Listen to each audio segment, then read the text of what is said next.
And because I think a lot of times that's where a lot of good ideas are shared in those smaller groups, and we encourage that.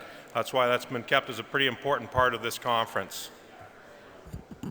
We're going to have, I guess, a quick relay of speakers here over the next few minutes. We're going to start off with Ben Rosser, who's our new corn specialist with OMAFRA. He's going to talk about going all in, investigating a one-pass full NPK fertility spring till system. This is sponsored by Collins Barrows. Ben started with OMAFRA as a corn industry lead in October 2015. Prior to joining OMAFRA, Ben was a research technician with a former corn industry lead, Greg Stewart, and assisted in the research projects investigating corn nitrogen rates, application methods, starter fertilizers, and the use of precision agriculture technologies. The only thing in that sentence that I might hold against you is the Greg Stewart part, but we'll look past that, Ben. Okay. Ben has a BSc in agronomy, a master's in plant and agriculture from the University of Guelph. Ben is based in the Crop Science Building on the U of G campus. Join me in welcoming Ben.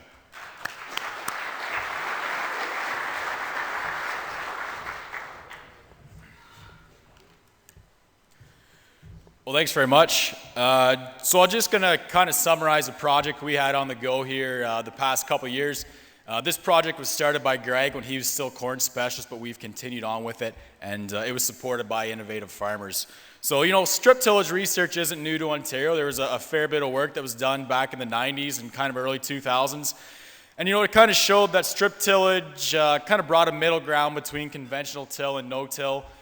Maybe on your lighter textured soils there wasn't as much of a benefit, but on more of your medium textured soils, it would start to, bring a yield benefit to relative to no-till.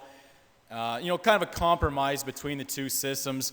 That if there was a yield lag, you could still get a fair bit of that back by going to strip tillage. Still only tilling about maybe 30% of the field, leaving the rest uncovered. Still residue cover and untouched soil from a conservation perspective. Despite that, there still wasn't a lot of uptake with strip tillage.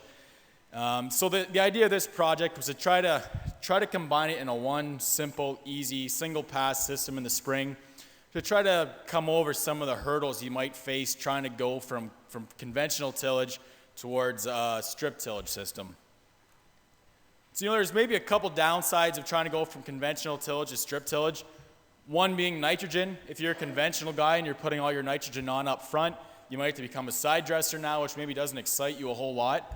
Another benefit, or another downfall being GPS guidance. Back when a lot of this original research was done in the 90s, GPS guidance wasn't nearly as prolific on farms as it is nowadays. There was some research in the States at the time that showed really to get the maximum yield benefit out of a strip tillage system, you really have to stay on those strips. So, nowadays, GPS is a lot more prevalent out in the countryside, so that's one more thing that we can hopefully overcome. Another is P&K management. There's options in a strip tillage system, keeping a card on, putting P&K in those strips. But I guess maybe there's still some management questions that still have to be answered in regards to that. And the last being strip tillage equipment. So a lot of the work that was originally done in the 90s tended to be more heavier shank type machines in the fall that maybe didn't lend themselves to making a good strip in the spring. There's new equipment out nowadays that maybe does a better job. So from a one-pass spring perspective, maybe we have options now that weren't available before. So the technologies we wanted to look at and try to incorporate into a one-pass tillage system are RTK auto guidance on the tractor as well as the planter for stripping and planting. A more modern type strip tiller that's available now that wasn't available before. And if we're thinking about putting all of our fertilizer down in one pass in the spring, all of our nitrogen, phosphorus, and potassium, naturally if we use conventional nitrogen sources such as urea, it's probably going to make you pretty nervous to put a season's worth of urea in that little strip. So we have products now like ESN, which is a polymer-coated urea. It's going to slow the release of nitrogen as it has to dissolve out of those granules and is going to hold that nitrogen back, maybe keep a little safer system to plant seed in the next year. So there's a couple key questions that we want to answer as part of this project. First one is P&K placement. There's concerns that putting P&K on with a strip tiller maybe won't equal the yields of P&K on the planter. Some of the earlier research done in Ontario, putting P&K down with a shank in the fall, suggested that you still had to come back with P&K in the planter. If we're coming in with a spring strip till system, especially in a coulter type system where we're mixing the P and K in that strip instead of putting it in a concentrated zone, does that still apply? Next one is ESN versus urea. So I already touched on that a bit.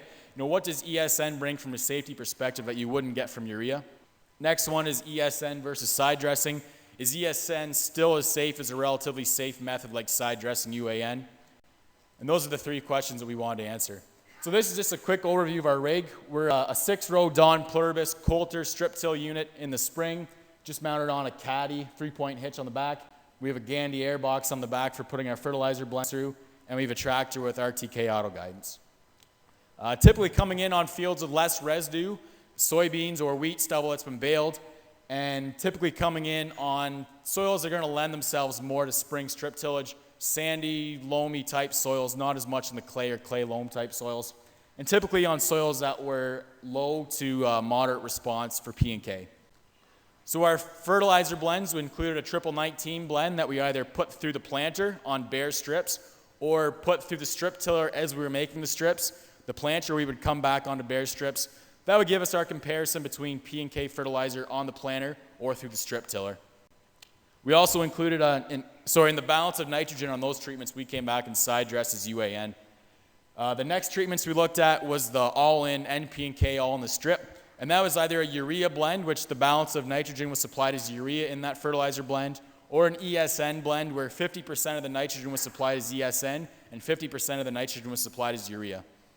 And so those were all going down at 135 pounds of N, 30 pounds of P, 30 pounds of K. We also ratcheted up a little more in case that's not enough for your system. Is this still viable if you're putting 160 pounds of nitrogen down? So these are the results for our planter versus strip tiller. We have planter yields in the third column, strip tiller yields in the next column in response. Typically, we didn't see a big difference for moving fertilizer off the planter and putting it onto the strip tiller. A couple sites was a little bit higher, generally not significant yields. So it appeared in this system there wasn't a big hit for moving fertilizer off of the planter and putting it onto the strip tiller, which is different from previous results in Ontario and more shank type placement strategies.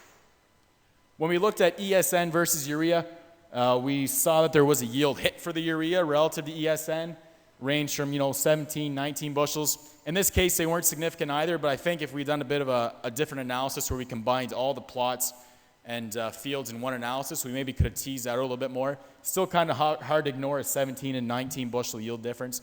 So I think the urea certainly stung things relative to where we had the ESN blend. Last is the results for our side dress and ESN.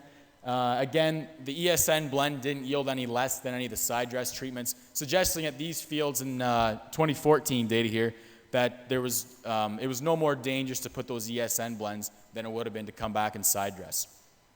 So there was a bit of an issue in 2015, and that some of our fields for our ESN urea treatments looked like this, where we had 3 good rows on the left-hand side and 3 poor rows where population was significantly reduced on the right-hand side. When we dig on the plants, the plants look fairly normal on the left-hand side. Right-hand side, they were stunted. Some of the ones did come up. Typically, the roots were all burned off. Fairly typical fertilizer burn injury. Blackened roots, burned off tips, or no roots at all. And some seeds didn't germinate at all. So when we look at our differences between 2014 and 2015, one major difference was precipitation. Most of our locations didn't get any rain after strip tilling or planting in 2015. From the beginning of May till about the end of May, so that was maybe part at play. Another one was we changed a bit of our application strategy. So this is the back end of the row unit on our Don Pluribus. In 2014, we were mixing all of our fertilizer, 3 tubes off of the Gandy, into the zone where it's being mixed by the coulters. In 2015, we put these sideband tubes on. So they're mounted on the outside of the coulters that are doing the tillage, and it's one of the 3 hoses coming down. Kind of the idea is it's going to tuck that fertilizer kind of in the bottom corner of your strip that you're making. And especially from a high nitrogen perspective, it didn't seem like a bad idea. We're going to keep it away from where we're planting the seed. From a safety perspective, maybe that's a good idea.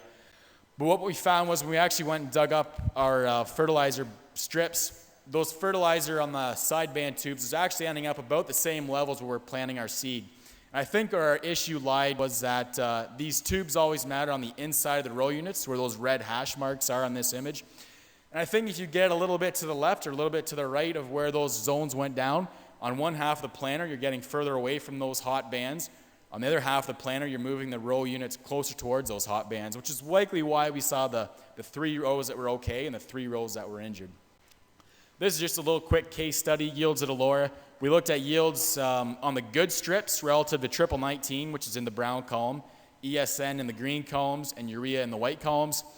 So these were the good rows. In the good rows, we didn't have a yield hit for this system, but when we looked at yields in the bad rows, where populations were significantly reduced, there was a fairly significant yield hit. And again, populations were reduced.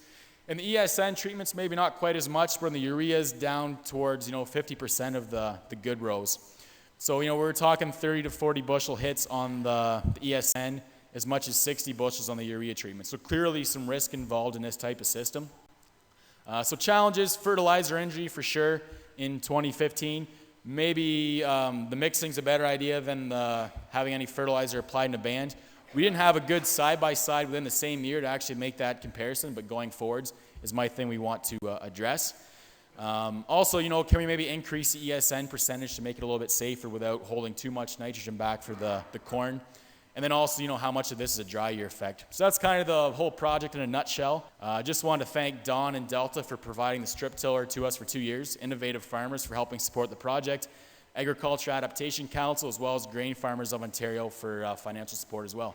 And if you have any questions, feel free to shoot me an email. There's a poster outside as well if you want to get a second look at this data or take a picture. It's just outside these doors. Thanks very much.